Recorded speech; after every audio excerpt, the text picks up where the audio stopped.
So that, of course, was Dizzy Rascal and Florence Welch, Florence and the Machine. I'm sure everybody loves that song as much as I do. So now the studio's got a little bit busier. There's not just me in here, there's 6 of us in here. I've got some lovely counsellors from Brent Council, and they're going to be telling us about the task group that they have formed and be telling us all about it and why it's important. So if perhaps you could let us know who you are, first of all, that would be very helpful. So would you like to start? Okay. Thank you. I'm Helga Gladbaum and I'm the counsellor for Harleston Ward. Okay, great. And I chair the Overview and Scrutiny Committee for Children and Young People, and that's how the task group came about. Okay. And I'm Anne Hunter, and I'm the counsellor for Willesden, or one of the counsellors for Willesden Green Ward. Okay, great, thank you. And I'm Pat Harrison. I'm one of the counsellors for this ward, Preston Ward. Okay. So you were saying that it was because of what you were doing that the task group actually started off. So can you tell us a little bit about that, please? Well, the task group is set up to sort of dig deep into a particular issue. We get lots of reports coming to the committee, but then we take a particular area that concerns us and we dig deep and look at it in detail and scrutinize it. And that's what we've been doing for the last, quite a few weeks now. And our task group was set up to look at the career of a child from birth until adolescence, and we wanted to find out where the flashpoints are, where things can go wrong for the child. And basically we want to prevent any child, any of our grandchildren, reaching into, being noticed by the Youth Offending Service. So we want to find out how many agencies are there involved with preventing behavior which is not acceptable, and where the flashpoints are and where we can support the children. Yeah. Okay, and so how have you managed to do this research and find out what those flashpoints are? Is it from cases coming to your attention, or have you said that you were sort of getting in there, digging deep. So how did you manage to do that? Well, we did some brainstorming. I think everything starts off with brainstorming. And we started off with a child being, at birth. What can go wrong then? We found the family, what can go wrong within the family. And there can be a number of factors which can affect how a child develops or not develops. And we looked at achievement of children, what can go wrong there. It can be something again in the family, bereavement or family breakup, domestic violence, that kind of thing. Yeah. And so we called in people as we were looking at these flashpoints one by one. We were calling in people throughout Brent Council to say, please tell us what it is you are doing to support the children who are affected by this. Okay, so you were all involved in those stages. Yes. So what was it then that when you asked, what is it that Brent are doing about this? What were the responses? Do you want me to continue? Yes.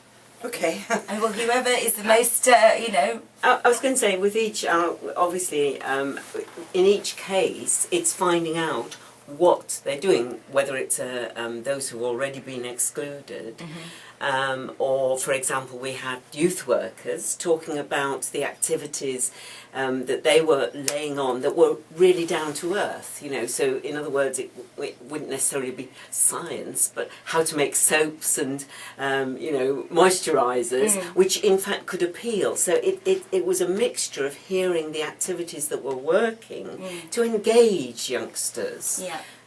I think that's one of the things that came through. Yeah. I think probably the two most important lessons we have learned was we started putting the child into the center of our brainstorming session, if you like, and we found out you can't work with a child, you can't look at the child in isolation. You have to look at the child and the family. And what we came to realize also was that early prevention is really what is needed. Yes. And it's got to be virtually from birth. Now, if a child grows up in a neglectful family, children have to be taken into care, and that's very problematic. And so again, we try to find out what support we have for the children and the families. Yeah. That's a real strong learning point we Yes, had. it is, absolutely. That we have to look at the child and the families, and it could be the extended families. Okay. So with the formation of the task group and then the brainstorming and the research that you've done and the things that you've identified, how then have you started to see results? Have you started to see where your work has actually started to benefit the people that you are helping or aiming to help, or is it too early for that yet? It's in some areas it's not too early to. In some areas it's not too early to see what is happening, because the different organisations we've spoken to are monitoring the work they do and the effect it's having. And we attended a lecture, and which, you know, they have very carefully monitored interventions that work. And the other thing we're looking at is we're trying to make sure that a lot of the services communicate effectively with each other, because that seems to be one of the reasons why interventions don't work, because one organisation is not communicating with the other one. Okay. And also the complexity of factors, because although obviously we can't deal with everything, but it's fair to say that the housing situation of a family has a big impact on a child. You know, where they do their homework, whether they've got enough room. So in other words, it's sort of looking at the total environment that the child is in. And in a sense, we're still not at the stage, we haven't reached the stage where we're drawing conclusions. We're still looking, like tomorrow night we're going to the Somali Youth Club, the Horn Stars, and to have a look. So we're still collecting information. But this integration, I think, is something, as well as the family-focused approach, hopefully will bear fruit. Can I just add something which is rather, well, it's rather sad. Whoever we have spoken to, they have all said that their very good efforts and initiatives are very much thrown into danger of having funding cut to them.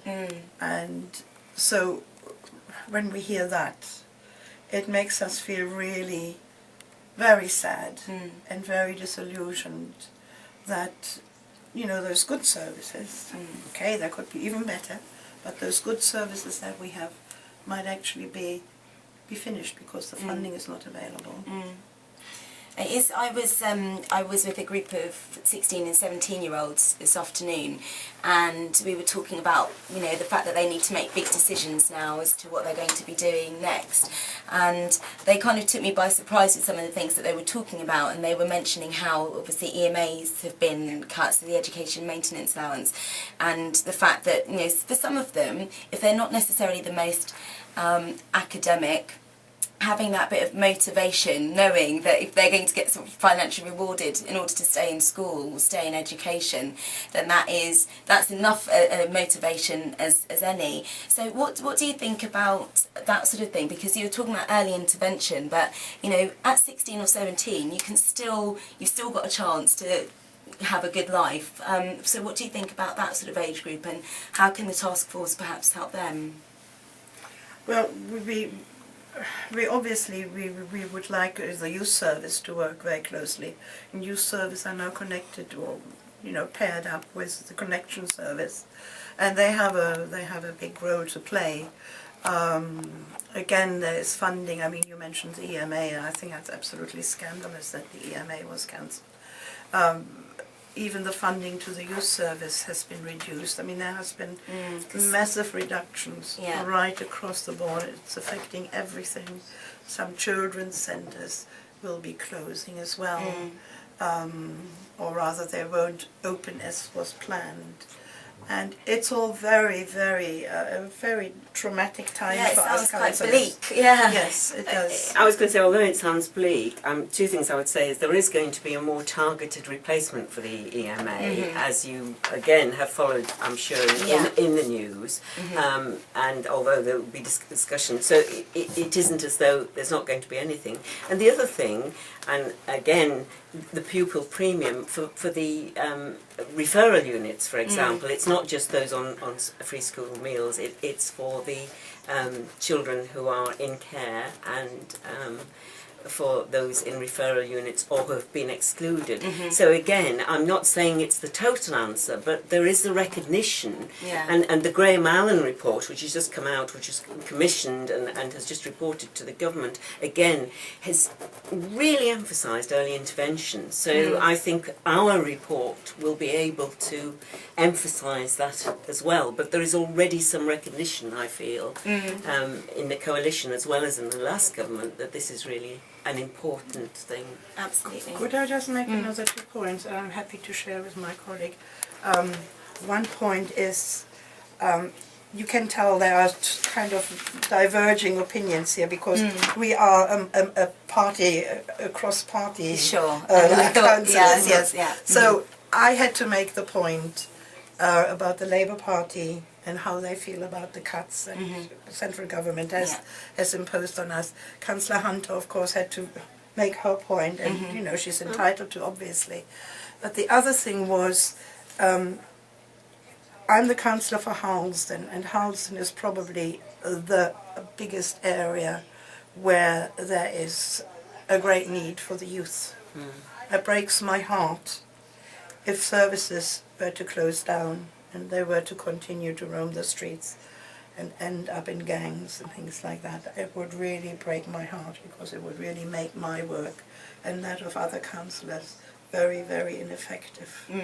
And I think what we have found out that there are a lot of good practices going on in Brent, and it seems such a shame that instead of them expanding and being adopted right across the borough, they might well have to contract, you know, and I think that's bad.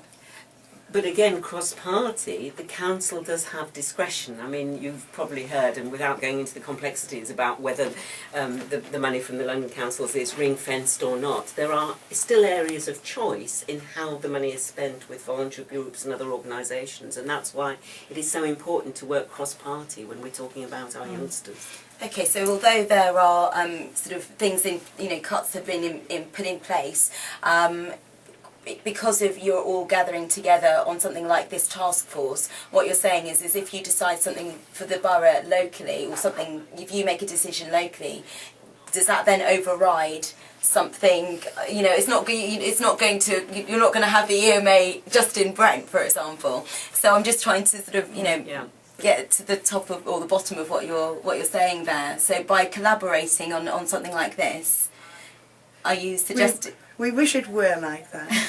It should be like that. Yeah, I know. But all we can do is obviously all our research will be written up by a very nice young man out there who does all the work for us, all the preparation, and takes all the minutes.